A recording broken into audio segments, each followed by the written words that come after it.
Oke, di sini gue pengen jelasin tentang trading crypto dalam 30 sampai 40 menit ke depan. Ya, mungkin teman-teman bingung dari awal sampai akhir ya, sampai cara tarik garis ya trading itu kayak gimana. Sini gue bakal jelasin secara simple. Jadi pertama kita bahas dulu ya, kenapa kita bakalan trading crypto ya? Kenapa nggak tradingnya forex? Kenapa nggak tradingnya komoditas ya? Kenapa nggak tradingnya emas atau saham dan sebagainya? Sebenarnya ini optional. Trading saham atau trading emas ya, atau lu trading forex dan sebagainya itu pilihan dan nggak pernah ada yang salah. Cuma di sini tesis kita ya, kenapa kita tradingnya itu kripto? Karena kita rasa ya, gue pribadi rasa kalau kripto itu suatu aset yang global, nggak kayak saham, nggak kayak forex dan sebagainya. Global itu maksudnya kayak gimana? Jadi satu dunia itu bisa tradingin. Nggak kayak misal lu trading saham, gimana caranya lu beli, ya kalau US stocks mungkin bisa ya. Tapi gimana caranya misal gue pengen tradingin sahamnya Argentina sekarang, itu kan nggak bisa kan. Gimana caranya gue tradingin sahamnya China ya. China itu sahamnya lagi naik banget gara-gara Trump's tariff, gara-gara US sama China war ya, Trump 2.0. Cuma yang kalian perlu pahamin di sini, gimana caranya gue bisa tradingin saham China? Nggak bisa. Gue harus buka akun di sana, repot banget. Sedangkan kalau Bitcoin itu gampang banget. Misal atau cryptocurrency itu gampang sekali. Jadi satu dunia tradingin aset yang sama dengan standar rice yang sama. Jadi nggak susah buat kalian masuk ke market crypto ya. Barrier to entry-nya tuh sangat gampang. Sebenarnya salah satu alasan yang teman-teman perlu pahamin dulu di sini. Dulu ya, kalau teman-teman investasi di let's say saham pas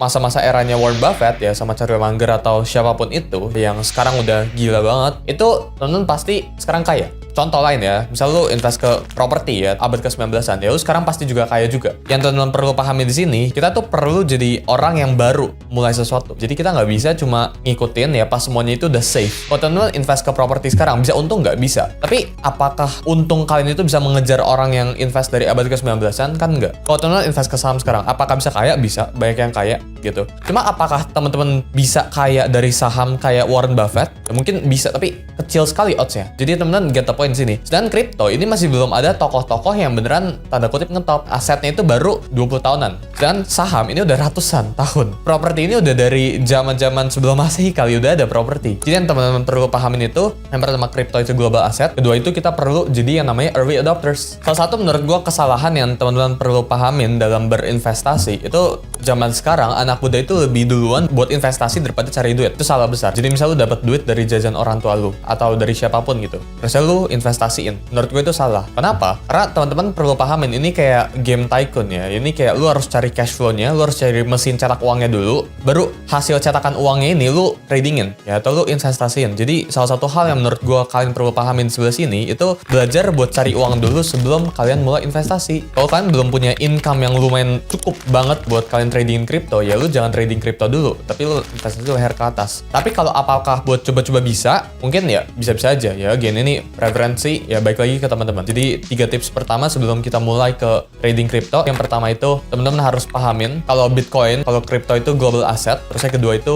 kita harus jadi early adopters ya. Kita harus adopsi sesuatu yang masih risky, tetap punya tesisnya dan jangan go all in. Dan yang ketiga ini teman-teman harus belajar buat cari duit dulu sebelum berinvestasi di kripto. Salah satu hal yang teman-teman perlu lihat sebelum kita masuk ya ke chart dan sebagainya, gue ajarin ke teman-teman, itu teman-teman harus lihat potensial sama risknya. Semua orang di luar sana itu lihatnya potensialnya doang ya, tapi nggak pernah ngelihat yang namanya resiko di sisi lainnya. Maksudnya kayak gimana? Jadi teman-teman perlu pahamin di sebelah sini. Misal lu pengen trading atau apa, yang dilihat itu bukan rewardnya dulu, karena di mana-mana itu sekarang di blow up-nya, misal di media atau dimanapun itu, orang ini untung sekian dari koin ini, orang ini untung dari apa. Itu salah satu yang teman-teman perlu pahamin dulu. Kenapa? Karena yang namanya let's say kayak trading sama bisnis itu kita harus treat itu sebagai hal yang sama. Gue harus lihat itu dari perspektif resikonya dulu ya. Gue bisa rugi berapa daripada gue bisa untung berapa. Ya jadi harus belajar buat mitigasi resiko dulu sebelum liatin rewardnya. Trading itu sangat familiar dengan namanya judi. Jadi semua orang tuh nganggep kalau trading itu judi. Tapi apakah itu benar? Ada benernya sih. Kenapa? Karena semua hal yang pendekatan itu nggak baik itu bisa jadi judi juga ya. Misal gue punya dadu sekarang ya. Dadu itu bisa gue judiin loh. Ya jadi ini again ini pedang bermata dua. Cuma di sini gue jelasin gimana caranya approach ini bukan sebagai alat buat judi. Karena teman-teman lihat ya, kayak hedge fund terbesar atau nggak fund aum terbesar ya, kayak misalnya BlackRock, Vanguard. Misalnya lu cek lah itu semua, apakah artinya mereka sedang berjudi? Kan enggak. Mungkin bisa dibilang ada orang yang trading crypto itu judi, bisa kayak gitu kalau approach-nya nggak baik dan lu ngasal tradingnya, lu nggak mitigasi resikonya, lu nggak manajemen resiko lu, ya ini jadi judi hasilnya. Cuma kalau lu punya pendekatan yang baik, maka ya trading crypto ini bukan judi.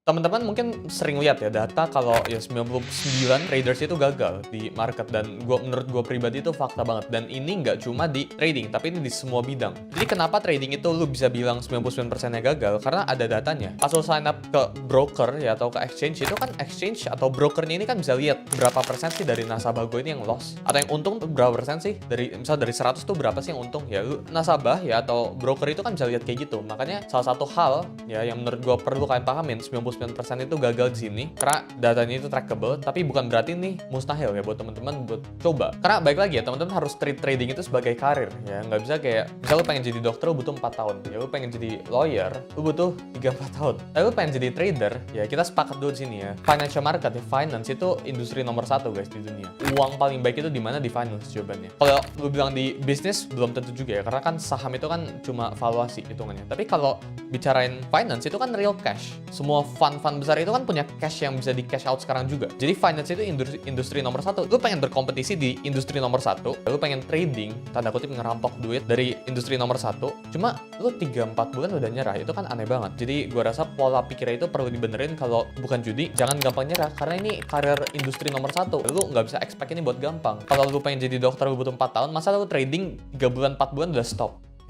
Kan itu aneh ya. Langsung aja gue masuk ke screen gue sebelah sini. Jadi mungkin teman-teman udah ada yang ngerti beberapa tentang trading ya, tapi gue yakin kalau kalian nonton ini sampai habis pasti kalian belajar sesuatu. Jadi mau se-advance apapun ya, karena gue bakal share beberapa ilmu yang gue dapat dari TTL gue. Jadi gue punya sertifikasi langsung dari pemerintah, yaitu gue dapetnya 2 tahun yang lalu. Kalian bisa buka ya yang namanya TradingView ya. Jadi TradingView ini apa? Ini charting software. Charting software itu ada banyak. Kayak di belakang gue sini ini Bloomberg ya. Ini Bloomberg, ini ada Bloomberg charting software ya, atau kalau pakai investing.com, ada baik banget sebenarnya opsinya. Cuma sini in this case ya, yang kita bakal pakai yang paling sering orang pakai, yaitu TradingView. Jadi di atas ini ya, ini pertama kalian buka ya, ini gambarnya kayak gini. Teman-teman perlu sign up dulu di pojok kanan atas sebelah sini. Jadi gue bakal sign up, dan ya ini ya yang getting started sebelah sini ya. Jadi di sini ada opsinya ya, kayak lu pengen sign up lewat Google dan sebagainya ya. Gue rasa ini kalian pasti bisa apply sendiri ya. Jadi tinggal sign up aja.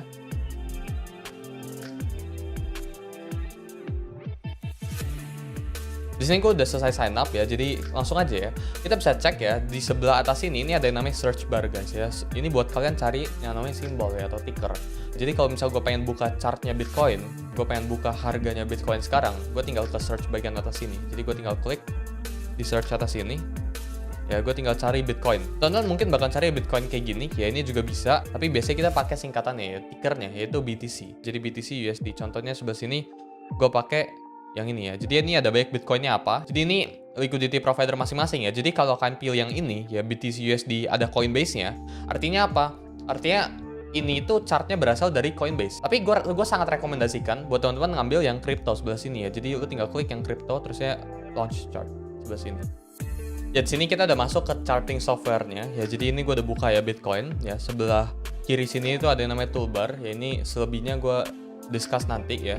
Cuma gue di sini pengen nunjukin ke kalian yaitu trend ya di pertama-pertama. Tapi sebelumnya yang teman-teman perlu lakuin yaitu di bagian bawah sini ya, ini diklik yang namanya L ya, logaritmiknya dulu. Jadi A-nya dimatiin, L-nya dinyalain. Tujuannya buat apa? Ini biasanya ke depannya misalkan pengen pakai tools tertentu kayak contohnya Fibonacci dan sebagainya. Ini teman-teman bakal pakai ya yang namanya logarithmic scale. Jadi dalam financial market ada 2 tipe trend ya guys ya. Ada trending sama non trending market. Jadi trending market itu dipecah jadi 2. Ya, gue sambil coret-coret sebelah sini aja ya. Di trending market, ya trending market itu dipecah jadi 2 ya. Jadi ada trending sama ada yang namanya non trending. Ya. Jadi trending itu apa? Ya trending itu ada bullish sama satu lagi ada bearish. Ya. Sedangkan kalau non trending ya ini kita bilangnya ya cuma sideways ya. Jadi sideways ya. Trending, bullish, sama bearish. Non-trending itu artinya sideways, sesimpel itu. Maksudnya dari bullish trend itu apa? Jadi bull itu berasal dari kata banteng guys ya. Jadi banteng itu kalau nyeruduk selalu dari bawah ke atas. Ya makanya disebut itu bullish market. Dan kalau bearish ya itu bear ya, beruang ya. Beruang itu kalau nyakar selalu dari atas ke bawah. Nggak pernah kan lu lihat beruang itu nyakar dari bawah ke atas? Nggak pernah. Ya gue sih nggak pernah. Gue nggak tahu. Tapi anyway ya, bearish itu berasal dari kata bear ya. Jadi cara terbaik lu hafalin kalau bearish itu turun ya, kalau bullish itu naik ya, simple itu ya. Sini gue contohin ya Bitcoin ya, misal gue bakalan kotakin di sebelah sini Guys, kalau misal gue tunjukin kalian chart ini tren apa guys? Bullish atau bearish? Ya, misal lu jawab aja ya. Nah, gue mungkin bisa pause video ini atau enggak lu jawab ini aja ya. Jadi ini bullish atau bearish? Sesimpel itu. Nah, in this case ya trennya itu bullish ya. Jawabannya itu bullish di sebelah sini. Kenapa? Karena kita bisa lihat ini strukturnya ke atas ya. Cuma kita nyadar kalau di sini nggak ada peraturan yang benar-benar pasti, yang benar-benar fix buat ini cara nentuin bullish atau bearish kayak gimana. Oleh karena itu makanya kita butuh yang namanya trend coding, teman-teman ya. Jadi trend coding itu apa? Ya kita mark setiap market swing. Jadi setiap kali market ngebentuk tekukan, ya simpelnya itu dia ngebentuk V atau N, ya kita bakalan tandain ya. Contohnya kayak gimana? Contohnya misal ya, kita bisa bilang ya chart sebelah sini itu bullish atau enggak dari mana ya. Gue bakal tandain dulu tekukan-tekukannya. Ya tekukan itu apa maksudnya ya? Jadi ini ya, kita pakai circle yang sebelah sini. Ini tekukan, bener kan? Jadi ini nekuk, alias kita bisa bilangnya ini ngebuat something like V ya, sebelah sini. Ya ini nekuk gak nih? Ini nekuk kan? Nekuk juga, nekuk, terus ini nekuk juga dan nekuk ya. Jadi kalau teman-teman lihat ya, kita mark kurang lebih, nah kayak gini ya. Ini tekukannya, tekukan atas, sini tekukan bawahnya. Ini tekukan atasnya ya. Ini bisa dibilang tekukan bawahnya. Ini tekukan atasnya ya. Jadi kita udah dapat tekukan atau alias pergerakan-pergerakan dari market. Sekarang kita tinggal ngapain? Kita tinggal tarikin garis ya. Sebenarnya kita bakalan pakai tools ya di trading view ya, sebelah sini kita pakai path namanya ya. Jadi kita tinggal klik, terus ke atas sini klik, diklik lagi, klik lagi ya, kayak gini terus guys ya. Jadi di setiap tekukannya setelah kita tandain kita tinggal tarikin aja garisnya ya. Nah setelah itu ya apa yang kita bisa lakuin, kita tandain ya high sama low-nya ya. Jadi setiap kali dia ngebentuk N ya, ini kan N kan yang sebelah sini, jadi yang atas itu N, yang bawah itu V. Contohnya ya kayak bawah sini yang gua tandain ini V guys ya, jadi ngebentuk huruf V. Nah sedangkan kalau yang di atas sini ini N guys ya, ini sebelah sini N, ini sebelah sini N ya, sebelah sini V ya. Jadi paham ya sampai sini ya, ini V ya, yang atas ini N ya. Sekarang kita tinggal tandain pakai T yang sebelah sini. Misal yang bagian atas ini dulu. Ya ini apa guys? Ini N atau V? Ini gue lihatnya ini sebagai N ya. Jadi kita tandain itu H alias high. Sedangkan ya kalau di atas ini apa guys? Ini N atau V sekarang ya. Misal yang sebelah sini ya. Lu bisa pause dulu video ini, lu jawab ya sebelum gue kasih jawabannya. Jadi jawaban yang atas ini itu ini high ya. Ini N juga. Ini nggak bentuk huruf N. Yang sebelah sini high juga. Dan yang sebelah sini high juga. Ngerti ya kenapa ya? Karena ini N, ini N, ini N, makanya kita sebutnya sebagai high. Jadi di sini udah ada high 1, high 2, high 3, high 4. Sedangkan yang bawah sini ya, yang gue tandain, yang bawah beneran paling baru ini, yaitu apa guys? Ini V ya. Jadi kita bilang ini sebagai low. Sedangkan yang atas ini ya, contohnya ini apa? Ya kita tinggal tandain ini low juga. Sebelah sini low, ya sebelah sini low, ya. Jadi kita dapat 4 kali low, 4 kali high ya. Yang teman-teman bisa lihat di range dari bawah sini. Ini V, ini ngebentuk huruf V, ini ngebentuk huruf V, ini ngebentuk huruf V, makanya kita sebutnya sebagai low. Sedangkan yang atas ini high, high, high, high ya, makanya sebagai topnya ya. Sebagai ini N, high itu N, low itu V, kayak gitu ya. Dan sini kita singkat aja, gue bakalan singkat aja ya ke H aja ya. Jadi yang pertama itu kita singkatin ke H atau L dulu. Jadi kita bilangnya yang bawah ini low, high. Terus ya next step itu kita ngapain? Ya kita tinggal compare sama sebelumnya. Ya ini gue bakal pakai arrow buat nge-compare. Jadi low, gue bakal ganti warnanya ke merah ya. Jadi low yang di bawah sini guys, ya. Yang ini itu lebih tinggi atau enggak daripada low sebelumnya? Ya V yang sebelah sini itu lebih tinggi enggak daripada V yang ini? Kalau lebih tinggi kita bilangnya higher low. Ya jadi kita ketik higher low. Seperti itu. Jadi kita selalu compare sama sebelumnya. Sedangkan yang ini ya low sebelah sini kita compare sama sini ya. Ini kita sebutnya sebagai higher low juga. Sedangkan yang sini ya sama ya, again ya higher low. Sesimpel itu. Kita dapat. Yang high itu sama ya guys ya. Jadi kan compare itu sama sebelumnya. Misal sebelah sini H, gue compare sama high sebelah sini. Ya gue bandingin guys ya. Ini berarti higher high. Ya. Jadi kita singkatnya nanti HH ya. Terus yang sebelah sini itu higher high juga ya kan. Jadi higher high. Seperti itu. Terus yang sebelah sini itu higher high juga. Higher high. Jadi teman-teman udah bisa lihat ya, kita udah perbaikin ya. Sebelah sini itu low, higher low, higher low, higher low, high, higher high, higher high, higher high. Nah, yang teman-teman perlu pahamin di sini ya, kita ada rumus guys ya. Jadi kalau marketnya bullish ya, rumus dari marketnya bullish ini trend coding yang hampir semua orang pakai ya. Itu 2 kali HH ya, gue singkat aja ya, 2 kali HL. Jadi 2 kali higher high, 2 kali higher low. Sedangkan kalau marketnya bearish, artinya apa? Artinya 2 kali lower high ya, sama 2 kali lower low. Ya, sesimpel itu ya. Jadi bearish itu sebaliknya dari bullish ya. Bullish itu 2 kali higher high, 2 kali lower low ya. In this case ya, apakah marketnya sudah bullish? Mungkin teman-teman bisa jawab aja di rumah ya.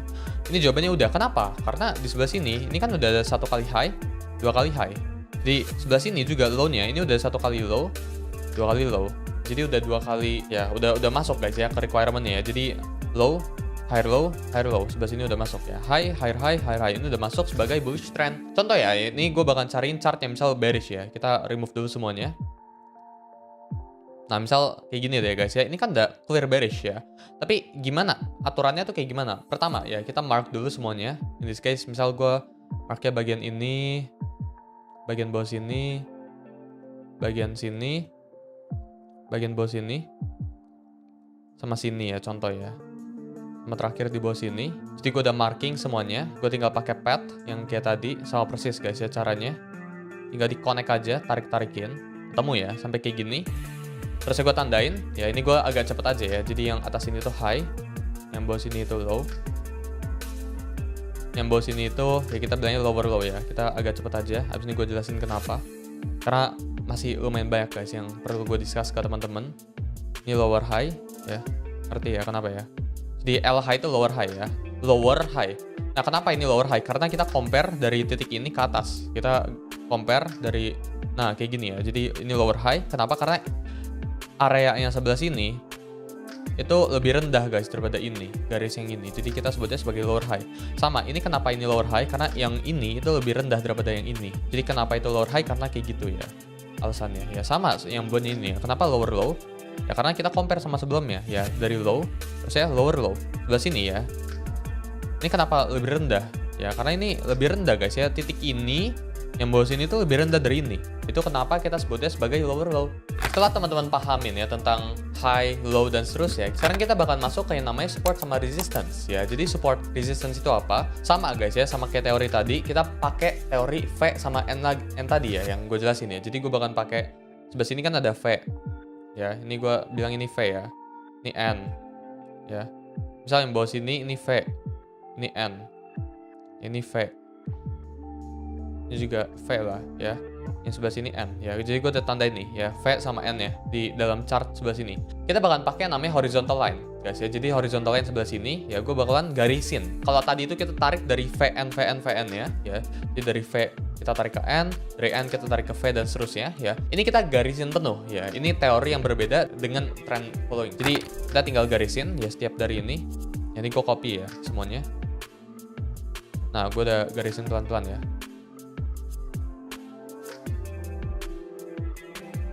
Oke. Ya, jadi semua garis yang teman-teman lihat di sebelah sini itu patokan dari yang gue lingkarin. Tujuannya dari kita garisin up ini tuh apa? Kita bakalan cek ya. Kita bakalan forward ke sebelah sini marketnya. Nah ya, teman-teman bisa lihat ya. Jadi kita bisa lihat secara historis ya, N yang kita tandain sebelah sini. Jadi N itu kita masukinnya sebagai resistance ya, yang V itu kita masukinnya sebagai support. Setiap kali kita, ya ini kan kita tandain kan, V kan, dia berhasil mantul guys. Ya jadi support sama resistance itu tempat area di mana posibilitas harga itu mantul. Tapi nggak bakalan exact di garis ya guys ya. Kita bisa lihat sebelah sini dia mantul nih. Dia mantul. Ya kan sebelah sini ya marketnya lagi naik kenceng, dan dia mantul. Bitcoin ya sebelah sini udah mau all time high, dia mantul.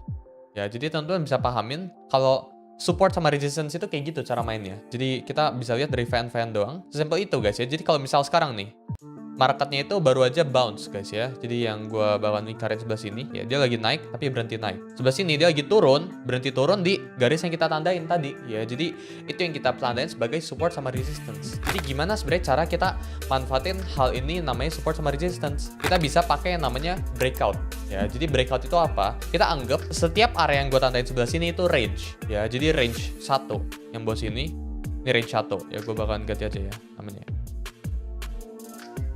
Ya ini range 1, yang sebelah sini range 2, yang atas ini range 3 ya. Nah, ya kan? Yang sebelah sini ini range 4 ya. Jadi biar teman-teman pahamin, kita nganggap itu sebagai range ya. Kita nganggap itu sebagai gawang. Range 5. Jadi gimana cara kita manfaatin ya support resistance, ya, gimana cara kita manfaatin V sama N ini?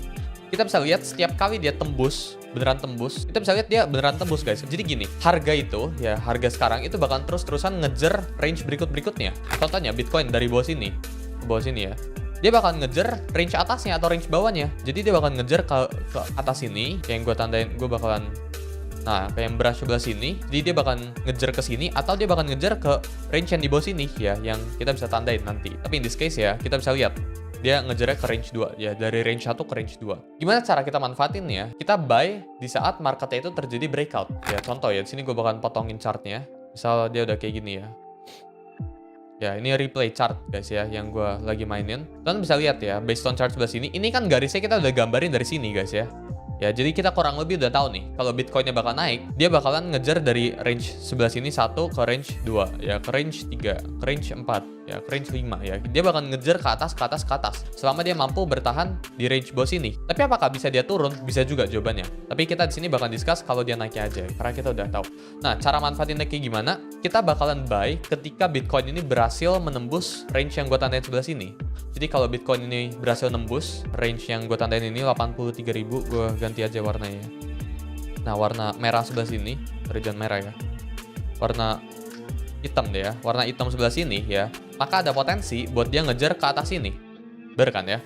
Jadi kita tinggal kasih selisih dikit guys ya, karena kita takut kalau dia cuma tembus bohongan. Kalau dia cuma bohongan tembusin range aja, karena kalian bisa lihat sebelah sini. Ini kan kelihatannya candle-nya itu kan pernah ke bawah range itu kan. Dia pernah jebol ke bawah itu kan. Jadi ya kita perlu ancang-ancang. Ya gimana cara ancang-ancang ya, kita tambahin sedikit aja. Ya ini gue bakalan copy. Jadi gue bakalan buy ketika garis warna hijau ini dilewatin atau di hit. Jadi kita bisa buy, pasang long position sebelah sini. Nah kayak gini ya. Tapi stop lossnya di mana? Nah itu kan lu tanya kayak gitu ya. Jadi dalam trading ya, stop loss itu wajib. Teman-teman bisa pakai ya, kita bakal buy. Sebelah sini kan ada tulisan risk reward ratio. Ya ini 1. Yang teman-teman perlu pahamin, ini jangan sampai angkanya di bawah 1. Ya buat pemula itu dulu. Ya kenapa? Karena ini negatif guys. Risk rewardnya itu negatif dan nggak recommended. Jadi TP-nya kita bakal taruh di mana? Ya kita bakal taruh di atas ini ya. Paham ya kenapa? Karena ini ngejar, ya kita paham dari awal kalau harga itu selalu ngejar dari range ke range. Dari sini ya, kalau dia tembus ke garis warna hitam dia bakalan ke atas sini. Kalau dia tembus dari garis warna hitam lagi yang atas ini ya, dia bakal tembus ke atas sini. Sesimpel itu. Kita sengaja kasihin jarak biar kita, karena kita takut kalau marketnya ini bakalan turun lagi ya setelah range ini. Karena teman-teman perlu pahamin ini energi guys ya. Jadi warna hitam ini energi, ini hitam energi. Kenapa? Karena di sini ada order yang cukup besar. Ini sebelumnya ada secara psikologi ya, ada orang yang buy atau sell di sebelah sini dan sekarang itu lagi nyangkut. Ya, terus sekarang itu lagi pengen take profit. Jadi kita bisa lihat ya, range bawah sini, range atas. Gini, tesisnya itu stop loss-nya ya, alias pemberhentian order kita itu kita pengen pasang di mana? Kita bakal pasang kurang lebih di tengah-tengah. Ngerti kenapa ya? Karena seandainya ya dia naik ke atas sini, terus dia turun lagi ya, berarti dia mondar-mandir lagi di range sebelah sini. Kita bisa lihatnya sesimpel itu ya. Sedangkan ya kalau dia ke atas sini ya, dia bakal ngejar ke garis warna hitam ini. Jadi kita pasang kurang lebih setengah ya lah ya. Gue tinggal cari ya angkanya itu 77.000 ya. Tambah 83.000 dibagi 2 ya. Mungkin udah dapat berapa? 80-an ribu lah kurang lebih ya. Tapi teman-teman harus hitung dengan exact. Jadi range sebelah sini kita tinggal play aja chartnya. Nah, jadi teman-teman bisa lihat ya. Di saat replay chartnya kayak gini. Nah, di saat marketnya kayak gini ya, kita belum enter ordernya sama sekali loh guys ya. Jadi dia udah hit garis warna hitam, tapi kita belum mau enter ya, karena kita tunggu konfirmasi. Konfirmasi kita itu ada di garis warna hijau. Jadi kita tinggal playin aja. Nah ya, kita bisa lihat dan terjadi hit take profit sebelah sini. Kenapa? Karena teman-teman bisa lihat ya, dari range ini ngejar ke range ini. Kita lihat ya range selanjutnya ya. Nah dia langsung sideways guys ya, dia nggak kemana-mana. Jadi ini daily time frame ya. Pastinya teman-teman bisa lihat ya, ini mondar-mandir aja. Nah, bisa lihat ya. Jadi dia selalu ngejar dari range berikutnya ke range berikutnya. Sebelah sini kita harusnya pasang order dong. Kita tinggal tambahin lebih dikit. Nah, long sebelah sini kan bisa kan tadi kan. Tapi again ini terlalu tipis gue rasa ya. Jadi anggap kita hilangin range ini, kita jadiin satu aja. Di range-nya total ada 4. Ya, biar lebih enak tradingnya guys ya. kita bisa buy sebelah sini ya kan, dengan stop loss ya, kalau dia flip ya, kalau dia balik lagi ke range sekarang ya, kita stop loss ya. Kayak gini kan bisa ya, gitu. Dan kita udah hit ke range 4 ya. Jadi dia selalu ngejar ke area-area ya, gawang-gawang berikutnya. Yang teman-teman perlu pahamin itu dulu pertama. Pertanyaan selanjutnya, gimana kalau marketnya itu lagi all time high ya. Jadi kalau Bitcoinnya lagi ngelakuin yang namanya price discovery ya, Bitcoinnya lagi di, ya misal kalau di atas sini kan ini nggak ada patokan range sebelah sininya ya kan. Kalau Bitcoinnya lagi all time high, apa yang gue harus lakuin? Teman-teman bisa pakai yang namanya Fibonacci. Jadi Fibonacci itu ya salah satu area buat nge-mark support sama resistance juga ya. Again, gue bakal remove semuanya. Misal kita nggak pakai referensi dari sebelumnya, gue potong dengan hal yang sama ya, misal kayak gini. Jadi again, hal pertama yang kita lakuin apa? Kita tandain V sama N-nya dulu ya. Jadi kita circle, ya kita tandain. Ya ini kita circle sebelah sini, circle. Ini V, atas ini N ya. Gue udah tandain 5 dulu aja. Yang bawah sini itu kita anggapnya sebagai support. Ya ini support, terus ini support, ya ini resistance ya. Yang teman-teman perlu pahamin itu dulu. Selanjutnya ya, misal ya, kita anggap di sebelah kanan sini itu nggak ada guys ya. Yang gue tandain sebelah sini tuh nggak ada chart. Jadi kita nggak tahu ini di atas ini ada apa aja. Anggap deh sebelah sini juga nggak ada ya. Kita nggak bisa lihat ini, kita nggak bisa lihat ini juga. Apa yang kita bisa lakuin ya? Jadi yang pertama ya, kita tarik yang namanya Fibonacci. Sebelah sini ya ada namanya Fib retracement ya. Jadi Fib retracement itu angka ya dari Leonardo Fibonacci itu ada baik banget. Tapi intinya kalau teman-teman pengen tarik itu harus selalu ya, misal gue pengen cari di atas sini ya, kita bakal tarik dari N ke V sebelah sini. Nah ya kita dapat. Nah ini stop sampai sini ya. Teman-teman pasti ngerasa ini, wah ini kompleks banget dan sebagainya. Tapi ini enggak, tenang ya, ini very simple. Kita cuma butuh angka yaitu 1618. 1618. Sesimpel itu. Teman-teman tinggal pahamin angka 618 doang. Sisanya itu teman-teman remove aja. Jadi tinggal diklik 2 kali Fibonacci-nya. Ya ini di remove aja. Centangnya dihilangin aja. Ya, jadi ini gue hilangin semuanya. Biar mempermudah ya buat kita lihat. Terus saya pastiin ya, teman-teman scroll ke paling bawah ya, ini bisa di scroll ya. Ini ada Fib level based on log scale. Ini teman-teman nyalain. Karena hasilnya, outputnya bakal berubah ya. Jadi gue udah nyalain, sebelah sini gue tinggal klik OK. Jadi kalau kita pengen cari koreksi, kita pakai 0,618. Ya, tapi kalau kita pengen cari target price yang nggak ada, kita pakai 1618. In this case, ya kita bakal pakai atas ini ya. Jadi kedua area ini sebenarnya itu bisa jadi support sama resistance juga. Nah, ya kan? Nah, sebelah sini juga. Jadi teman-teman bisa lihat, sebenarnya ini tuh juga support sama resistance loh. Ya, ini marketnya berhasil turun setelah hit 1618. Ini marketnya turun. Ini marketnya turun sebelah sini. Ini marketnya juga tuh berhasil reject ya. Jadi teman-teman perlu pahamin itu ya. Kalau support sama resistance itu nggak cuma satu, tapi ada beberapa. In this case, ini namanya itu harmonic support resistance ya. Coba in this case ya. Misal gue nggak tahu nih. Ini kan support sama resistance kan. Berarti apa yang gue lakuin? Gue tinggal tarik Fibonacci dari N ke V buat cari atasnya di mana ya. Ini juga bisa jadi support resistance-nya juga. Ya gue tinggal tarikin dikit, pasangin gap sesuai teori kita tadi ya. Gue bakal buy kalau Bitcoin ini tembus ke range sebelah sini. Ya gue tinggal play aja. Ya stop loss-nya di mana? Simpel itu kan. Ya kita nandain ya, ini kan bawah sini sebagai support kan. Berarti stop loss-nya itu di tengah-tengah again guys ya. Di sini kita bakal enter, stop loss-nya di sini.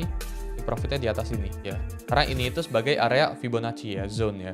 Jadi ini bisa dianggap sebagai support sama resistance ya. Kita play, udah ke play ya, udah ke hit ya. Nah ya, dan outputnya kita berhasil take profit. Jadi kita bisa pakai yang namanya Fibonacci retracement juga dalam trading technical. Yang teman-teman perlu pahamin ya, mungkin abis ini muncul baik banget pertanyaan, oh gue pakai time frame apa ya? Gue harus pakai D1 kah? Gue harus pakai H4 kah buat trading dan sebagainya? Yang teman perlu pahamin ya, pahamin dulu trading style dari teman-teman. Apakah teman-teman itu pengen tradingnya cepat ya, atau scalping? Ya itu bisa juga pakai metode ini ya, tinggal dikecilin aja time frame-nya dan ikutin sesuai teori kita. Jadi itu sangat possible ya guys, sangat bisa ya, jadi scalping. Atau kalau misalnya teman-teman intraday trading ya juga bisa banget. Tapi masalahnya dengan scalping, gue bicarain scalping lagi ya. Scalping itu kenapa susah? Karena kalian berperang ya dengan short term time frame Ya, jadi market itu sangat efisien guys ya. Semua orang ya satu dunia ini berkompetisi di gold ya. Misalnya trading di gold, semua orang berkompetisi. Makanya teman-teman harus pahamin semakin kecil time frame-nya akan semakin susah karena akan semakin banyak tanda kutip ya pergerakan liar. Alias kita bilangnya noise movement. Teman-teman perlu pahamin jangan expect buat menang terus-terusan di dalam trading karena time frame-nya semakin kecil bahkan semakin susah. Gue sangat merekomendasikan pastinya emotions teman-teman ini bakalan lebih greedy ya. Pastiin juga tes semuanya itu dengan nol guys ya. Karena cuma di trading, misal lu buat bisnis deh. Lu buat bisnis, misal lu pengen buat restoran gitu ya, lu perlu ngeluarin duit dulu, bener gak? Buat ngetes teori lu itu bener atau enggak, bener gak sih? Tapi kalau trading, lu bisa tes dulu loh, teori lu itu bener atau enggak tanpa hilang duit. Ya mungkin pakai wifi down dan sebagainya, tapi lu nggak hilang duit loh. Lu nggak hilang duit sama sekali, lu bisa kecilin banget ya risknya. Atau lu pakai paper trade ya, lu demo account. Lu kan bisa ke replay bar sebelah sini, lu potong chart. Tinggal ke replay sini ya, select bar.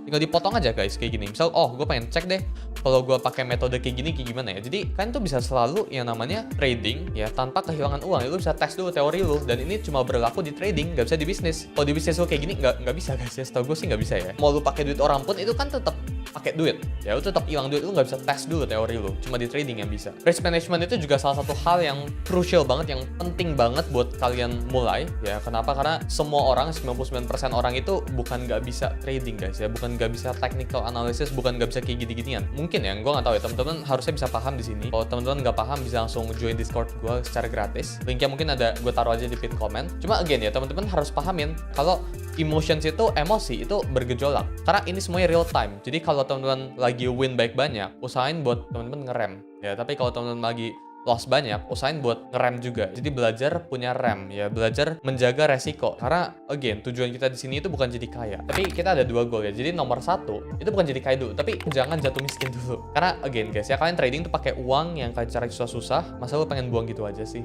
Nomor 2 itu baru ayo jadi kaya. Teman-teman harus ingat nomor 1 dulu, jangan langsung lompat ke nomor 2 tanpa ke nomor 1-nya dulu. Jangan jatuh miskin, jaga resiko kalian, dan terlebihnya gua rasa ya kayak trade ideas dan seterusnya ya, teman-teman itu bisa cek. Ini kita ada modul sebenarnya ya, yaitu di tradeinsulit.com ya buat sekarang ya.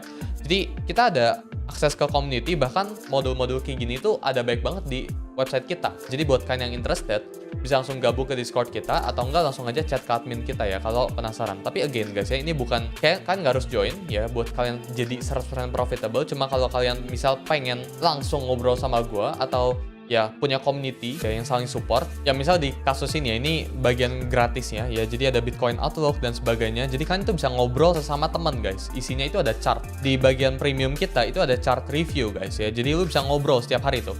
Kita ada admin ya, ada tim gua tuh. Jadi kalian ada trading setupnya setiap hari. Ya kan bisa diskusin sama teman-teman. Kita juga sebenarnya share day trading ideas. Ini kayak contohnya Hyperliquid, kita baru TP ya. Ini kayak trading gua. Terusnya trade idea sebelah sini tuh. Jadi ada orang yang beneran trading. Gua rasa salah satu hal yang kalian kekurangan sekarang itu teman buat ngobrol ya. Jadi kalau kalian tertarik, ya ini ada gabung ke Discord gua secara gratis ya. Linknya itu ada di pin comment. Kalau kalian rasa video ini bermanfaat, jangan lupa buat share, bagikan buat teman lainnya. Jangan lupa buat like video ini, subscribe channel ini kalau kalian rasa bermanfaat ya, biar makin baik yang rasain manfaatnya. Dan gua rasa itu aja buat video hari ini. Sampai jumpa di video trading berikutnya. Bye guys.